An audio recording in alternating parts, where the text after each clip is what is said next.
on the Springfield Warming Center that was operated this winter in our community. And with us tonight is Ken Barron Seelig and Daryl Summers.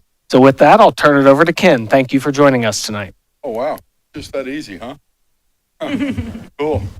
I'm happy to be in the room and have more than 3 minutes. Oh, you got to speak into the mic. I'm a put it out there kind of guy. Brian, I told you and David before the meeting, I have a really cool laptop that costs a lot of money in this bag right here. And because I was born in the 1900s, I know very little about it. The PowerPoint presentation and all of that is in there somewhere. I can't get it out. So much like my ministry, we're going to fly by the seat of our pants. And I guess God just has me in that place in life. And I'm not worried about it at all. All I can do is tell you about the fact. I'll start at the very beginning, if you will. In 1963, no, I'm joking. I ran, as most of you up there know, I ran a street ministry here for some time, since 2006. We're a division of Liberty Disaster Relief, and Springfield's my hometown. I came back here. Is it the same town that I grew up in as a kid? Absolutely not. But I'm not the kid anymore either. I got old. One of the two people, I knew both of them, but I knew one of them really well that died of exposure early on. And I made a decision that I wasn't going to be a trash bag and not care anymore. It goes against everything that I'm about. And I decided that I was going to open a warming center for a minimum of 90 days. I didn't realize it was going to be 90 days, but that's what the occupancy permit was for 90 days. And so I said, that's what we're doing. Boy, howdy. To say that it was not planned, not completely thought through, those are two complete understatements. I never dreamed, and I'm out there every day working with homeless and feeding them and taking firewood to them and counseling them and doing all that I do. I never dreamed that the need would be such, but I never dreamed that we would have such a cold winter either. On December 2nd at 6 o'clock p.m., we opened the doors at 4:20 or 4, I can't even remember. I'm not rested all the way yet. Right up the street on Fountain Avenue, 424 at Victory Base Center up there, who graciously loaned me their gymnasium and kitchen. And I said, well, we're going to do it. My wife and I funded it from the beginning and said, I'll worry about it. I'll let God worry about what it's going to take to pull this off. And he came through unbelievably through the charitable gifts and donations and time and things of people. Unbelievable. I had, people, Daryl's here with me tonight. Him and his brother, the Summers brothers, they're now known as Team Homeless here in Clark County. They said this is an honorable thing. We want involved, and they stayed there till the very end. There was 2 rules to get into the warming center, or 2 ways you could get into the warming center if you knocked on the door. One of them was to say I'm hungry, and the other was to say I'm cold, and that was the prerequisite. No, you have to qualify, blah blah blah, in any way, shape, or form. If you were hungry or you were cold, you were qualified. Once you got on the inside, it became kind of a catchphrase now. I mean, I even have a hat. Somebody made me a hat. Once you were inside, there was only one rule: be nice. And it was that simple. We were filled to capacity every single day we were open. Every single day. We had as many as 60 people inside, sitting at tables, huddled. And there's some people out here that work inside shelter. Or not, I'm sorry, it's not a shelter. I have to keep telling myself that it's not a shelter. It was a warming center. Shelters have sprinkler systems off $500,000 touch. Anyway, and we just did it. It was the most organic thing I think Springfield has seen. But people want to know what happened. You know, I can tell you that the most important number that I'm going to say here tonight is 0. 0 people died of exposure in Springfield. And because of that warming center, you know, and there's no way to beat around the bush. I can't sugarcoat that. I can't clean that up. That because of that warming center, the volunteers that helped make that happen, because there was plenty of opportunity, as you guys know, for people to freeze to death this last winter. And we dealt with some frostbite. We dealt with some pretty tragic things. I mean, putting out fires, you know. We had a guy show up down there a homeless person who didn't want any authorities involved because, you know, he had a warrant or whatever the reason was. And so I called a trauma nurse friend of mine who came and said, hey, man, off the record, I can't. This guy needs to go to a hospital. And he was an hour away from death, what the attending physician told me. We'd have waited another hour, he would have died from the burns and frostbite that he was exposed to. And there was lots of extenuating circumstances that led up to that. That's just a story. We have hundreds of stories from families, mothers with children. When I say children, I mean baby, that were their only alternative was to be in a car if they weren't in that warming, and that's not good. So lots of good things happened. It was a lot of hard work. I want to publicly thank everybody who had a hand in coming in there. And if it was for an hour or you donated 70 hours, you know, I can tell you that I personally didn't leave from December 2nd at 6 o'clock when I made the commitment. I physically didn't even leave the building for 45 days. And it took me getting really, really sick and catching pneumonia and my wife coming in going, I'll shut this whole down.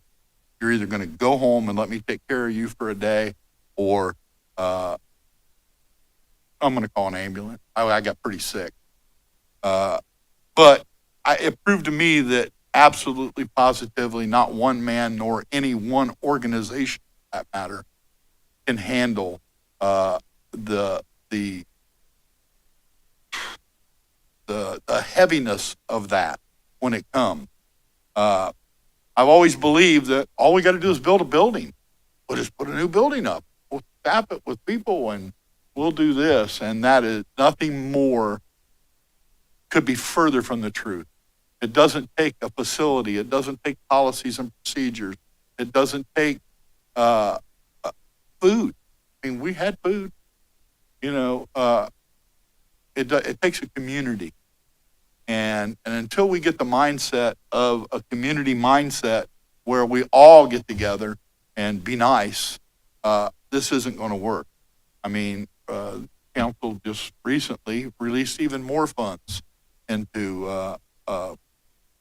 the flow of the system that's in place.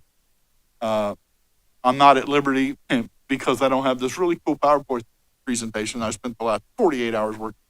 But wait, there's more. I'll come back with it, I promise. I've never been a fan of anyone who presents a problem without a solution. My solution on December 2nd was not on my watch. I know enough people in this town, we're going to feed them, we're going to get them warm, and we're going to make that happen. I was reminded today by somebody that said, a quote from somebody else, he said, I may not be the best, but I'll do till the best gets here. And rather than stand by and go, there's nothing I can do, there's nothing I can do. On December 2nd at 6 p.m., the volunteers that were in there that night, I said, I appreciate you showing up. If this fails, you can say, look, Barron failed. But if we actually make a difference, then I promise you, we're going to stand here and we're going to go, look what we did. You know, and I say we did, and that's everything. Every single thing to somebody who just came in to mop the floor. Now let's get to some really cool numbers.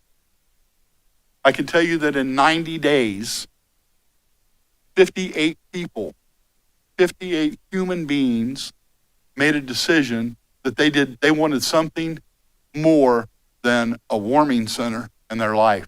They went to drug and alcohol treatment.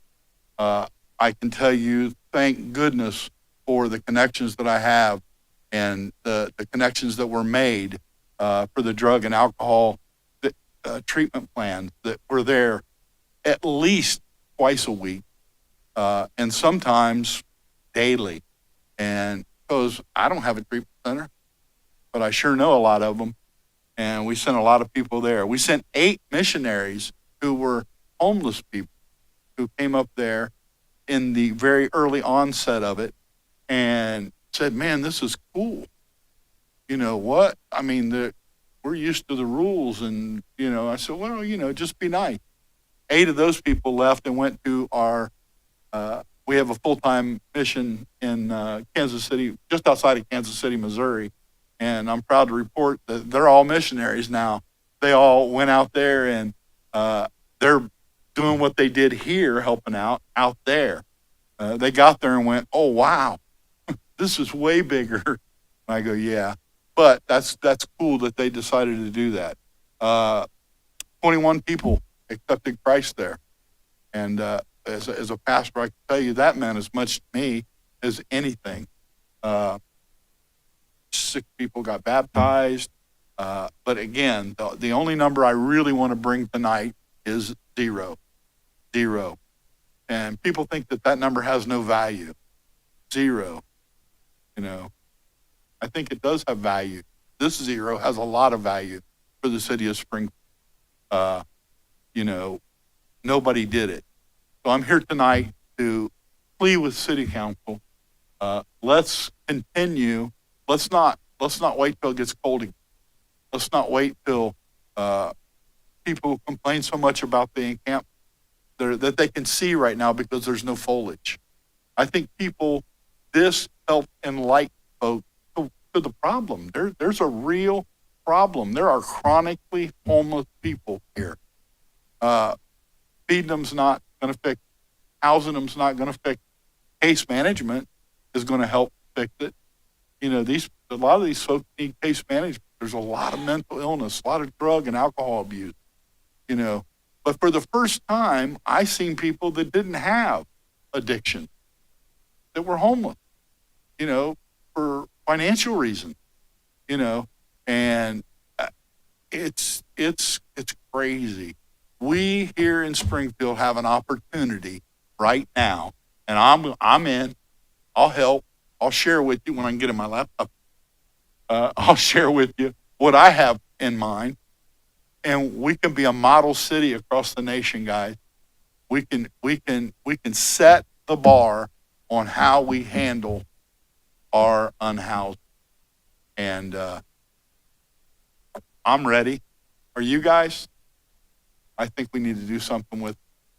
And with that, I guess any questions, I'll answer questions.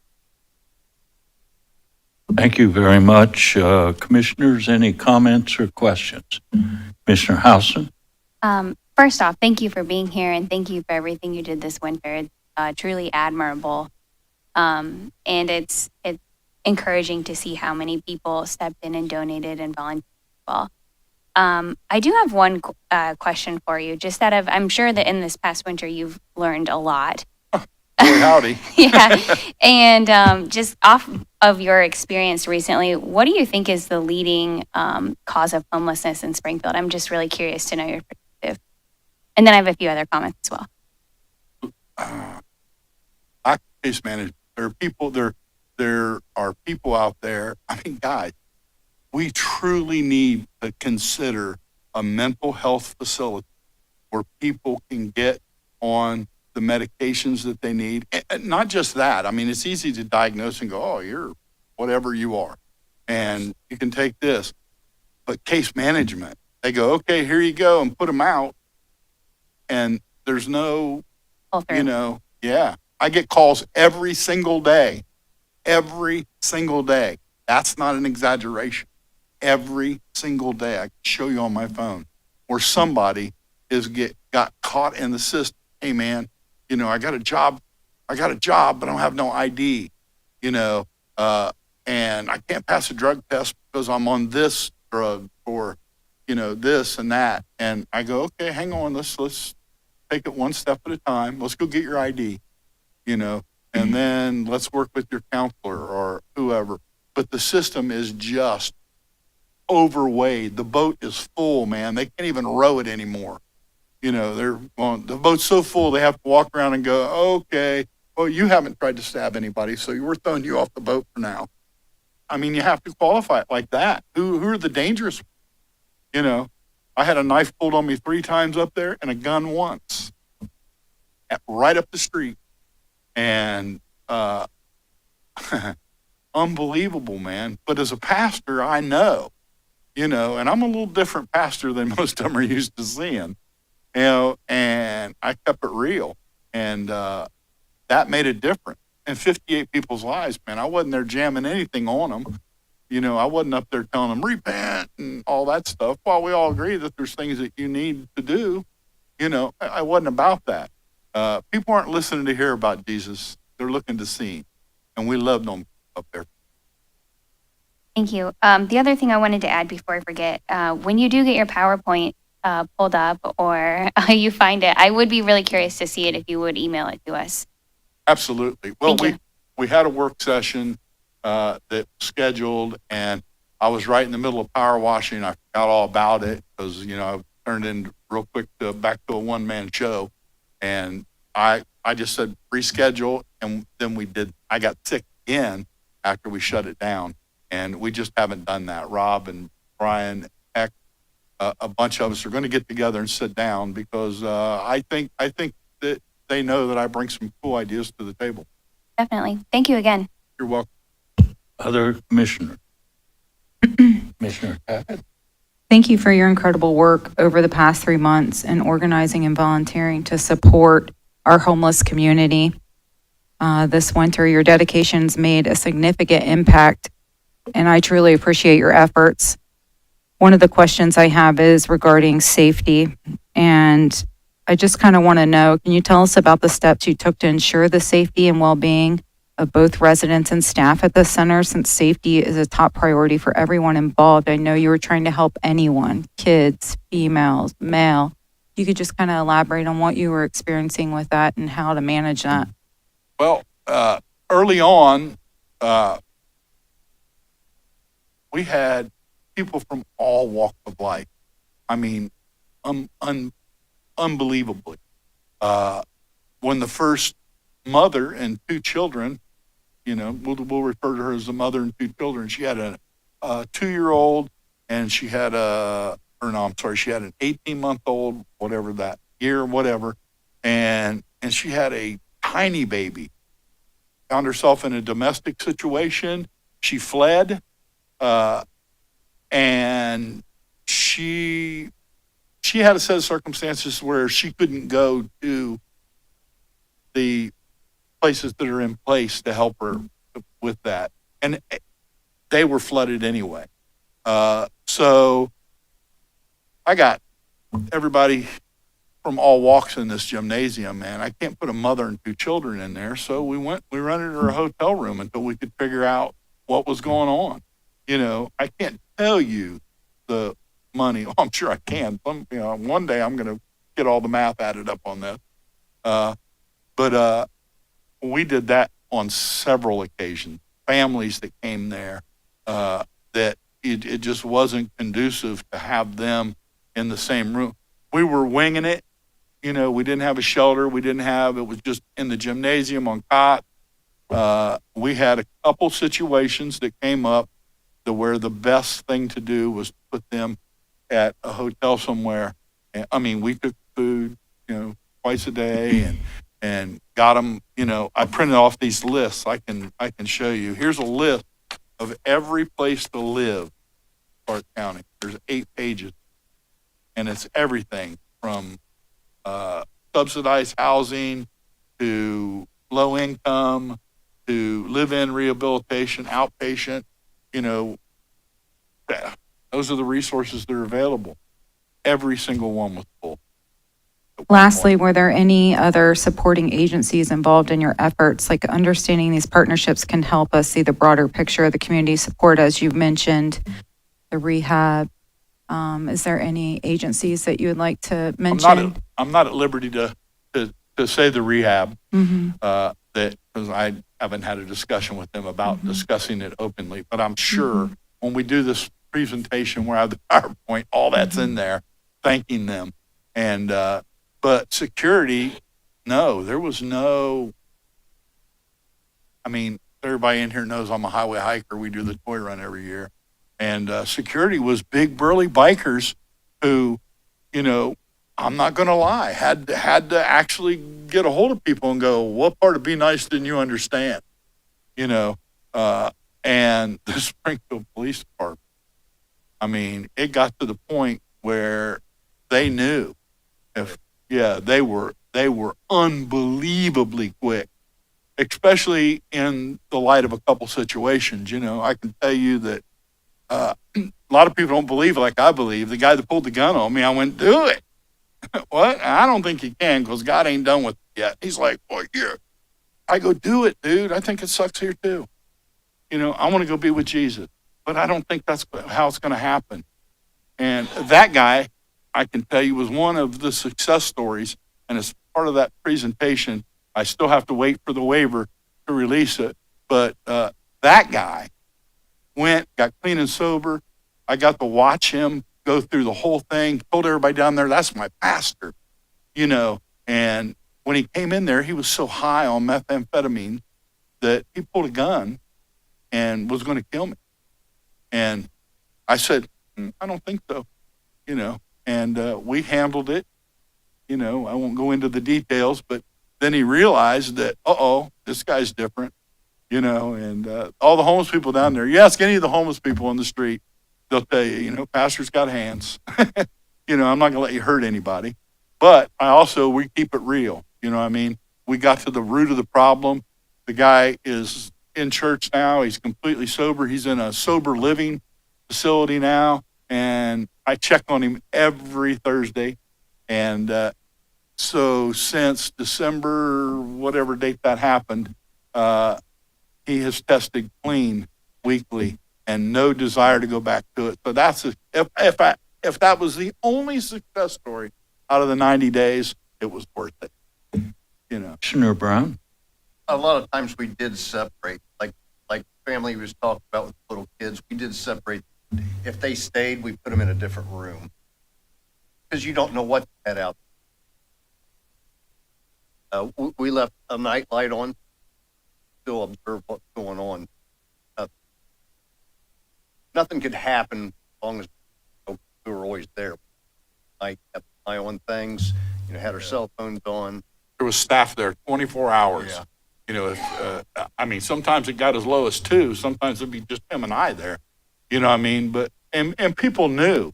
Again, they knew, not that, there was a couple people that were happy the police got there as quick as they did because they were going to deal with us if they didn't get there quick. But it was pretty cool. I'm going to say the average response time when we called and said, hey, when it got to the point where we said, hey, we need help for a situation, it was well under 5.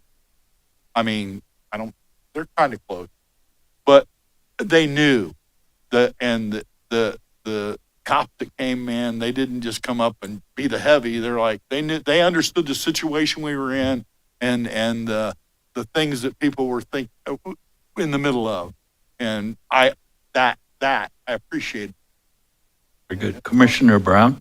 Yes, thank you for your comments. I did want to say thank you so much for stepping out and doing everything that both of you guys did during that time of high need. But as we look into next year, what would be some of the asks that you would have from the city? Like, when you think of what could we do to support and what do you need from us? What would some of those asks be? I need things just like we're doing here right now. We need to have conversation, and we need to have real conversation, not, on December 2nd, I was up here with round table talking about the plight of the, this, that, and the other, man. I don't want to go to no more round tables. You know what I mean? I say, well, Keep it real. yeah.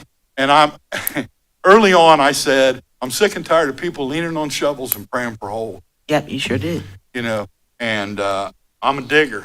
Let's get after it. And did we do it right? I don't know. It worked. 0. Back to that number again. No one lost their life. Are there improvements we can make? Oh boy, howdy. I mean, we got so much, so much to do. And we're working on that right now. I mean, I'm currently looking for any of you real estate developers. You have, a few acres you want to donate. I've got a really cool idea, that we're already doing in Kansas City, and it's working. And we have a chance here, Springfield, Ohio, to shine, to really shine. And I'm telling you, now, any of you, there's some that already knew before today, or before that happened. They knew that about me, but I'm a get it done. He's a get it done. We're together, we're getter dones, and we can make this happen, and we can be the example that everybody in the world is looking at Springfield for whatever reasons, right? You know what I mean? This could be something that we could go in a good light and go, we take care of our own, man.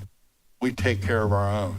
Let me And, we close can do out the that. work session by also adding my thanks and the thanks of the entire city for the work you did this winter. I love that number 0. It couldn't be better. So thank you very much. And thank you for coming here tonight and sharing your thoughts with us. I couldn't agree more, and I'm delighted to hear you say and recognize that this whole issue is not a simple issue solved with a silver bullet or one building. It's a very complex, complicated issue with many variations in terms of the needs of the people that are homeless at this point or without a home. My brother is a minister like you who chose to go into the mental health field. And when we talk, one of the frustrations he continues to express to me is exactly what you identified tonight. The lack of casework and releasing people who just go out and repeat the cycle over and over and over again. That's not in the best interest of anyone. It's really frustrating. It is. And And so I understand exactly what you're saying, and I can encourage you more to have conversations with Oh, we're Brian already- and Rob. I hope those get off now. Yeah. Hopefully as spring approaches at some point. Now's the time to begin those discussions to prepare for next winter and the need at that point. So again, our thanks for coming tonight, sharing your thoughts, and for your time and energy on behalf of the people of the city of Springfield. Thank you very, very much. Is there a motion to adjourn the to adjourn the work session? So moved. Second. Motion has been made and seconded. Clerk, please call the roll. Mrs. Brown, Here. Dr. Yes. Excuse me, Mrs. Houston, Yes. Mrs. Tackett, Yes. Dr. Estrop. Yes,